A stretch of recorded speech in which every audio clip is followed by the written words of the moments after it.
Many viewers of last night's PBS Democratic Debate will have been understandably confused by the odd focus on Henry Kissinger, a name that you don't often hear in politics these days. But if you're not familiar with him, or you don't know why it's important that this was discussed at the debate, let's get you up to speed in this video. Henry Kissinger was a political scientist and a diplomat, and more importantly, he served as National Security Advisor and eventually Secretary of State under the Republican administrations of Presidents Richard Nixon and Gerald Ford. This is during the Vietnam War and afterward, and related to that, many people rightly consider him to be a war criminal. And we're going to be looking at the evidence in this video. Now, how was he brought up at the debate? Well, it was that the two candidates, Hillary Clinton and Bernie Sanders, had very different opinions about the legacy of Henry Kissinger. Hillary Clinton said, "I was very flattered when Henry Kissinger said I ran the State Department better than anybody had run it in a long time," says Hillary Clinton. Bernie Sanders followed that up by saying, "I am proud to say that Henry Kissinger is not my friend. I will not take advice from Henry Kissinger." So who's right there?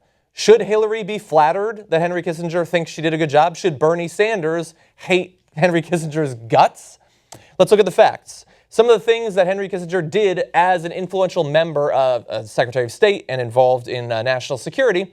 He worked to prolong the Vietnam War, advocating for it to continue as long as possible, resulting in the almost literal countless deaths of Cambodians, Vietnamese, Americans, and others in that region.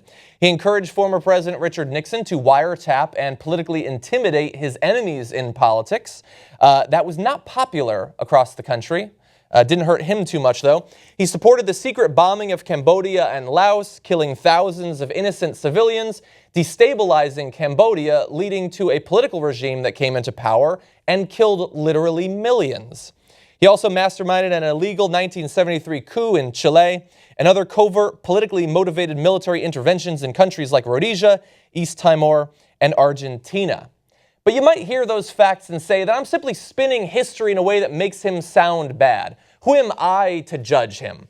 And that's true, so I won't. Why don't we go forward only defining Henry Kissinger by what he actually said, by his own words? And we've selected some of his most choice quotes. First, intelligence is not all that important in the exercise of power and is often, in point of fact, useless. That's a guy who had a lot of power and supposedly a lot of intelligence. But bear in mind that quote as we go forward, that he doesn't value intelligence all that much. He also said military men are dumb, stupid animals to be used as pawns for foreign policy, which might explain why he was so willing to send millions of them to die and seemingly so bothered so little over the course of his life, in that he was implicated with as many deaths as perhaps any human alive could be. He also said, in 2000, bear in mind, "I can think of no faster way to unite the American people behind George W. Bush than a terrorist attack on an American target overseas. And I believe George W. Bush will quickly unite the American people through his foreign policy." Now, anyone on the left or right could have predicted that that would have that effect. He was speaking approvingly about that event and the subsequent aftermath, which we are still dealing with as a country. He also said, back during the Vietnam War, "Why should we flagellate ourselves for what the Cambodians did to each other? Millions of people died, and it's probable that we were the cause of it. But why should we bother ourselves with those facts? They're not Americans." He also said this, and this is speaking to a foreign minister from the region, speaking of an official in the Khmer Rouge, the terrible regime which killed those people in that region.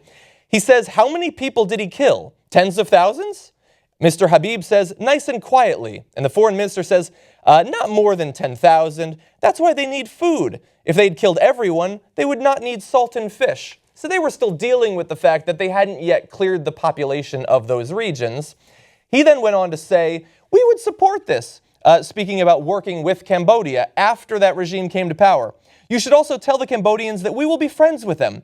They are murderous thugs, but we won't let that stand in our way. We are prepared to improve relations with them. Tell them the latter part, but don't tell them what I said before." Unfortunately, those words did eventually come out, although not until after millions had died. He also said this back in 1991 during some of the racial activism and violence in the west coast of the U.S. He says, "Today, Americans would be outraged if UN troops entered L.A. to restore order. Tomorrow, they will be grateful. This is especially true if they were told there was an outside threat from beyond, whether real or promulgated, meaning imagined, that threatened our very existence. It is then that all peoples of the world will pledge with world leaders to deliver them from this evil. The one thing every man fears is the unknown. When presented with the scenario, individual rights will willingly be relinquished for the guarantee of their well-being granted to them by their world government. And so yes, if you simply tell them there's an outside threat, whether it actually exists or you're simply making it up for political expediency, they'll give up their rights.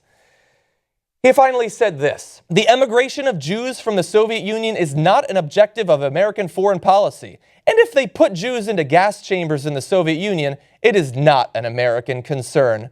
Maybe a humanitarian concern." Well, isn't he merciful there? And this is the guy that was being lauded by one of the candidates on the stage last night, although thankfully denounced by the other. Now, realistically, Henry Kissinger will never be forced to pay for the crimes that he's committed, crimes which, as I've said multiple times over the course of this video, perhaps exceed any other individual in this world. But regardless of that, no one should want to be his friend, and no one should be bragging about having his political support or his authority, especially if they're running to be the president of the United States in 2016. And that's my final judgment.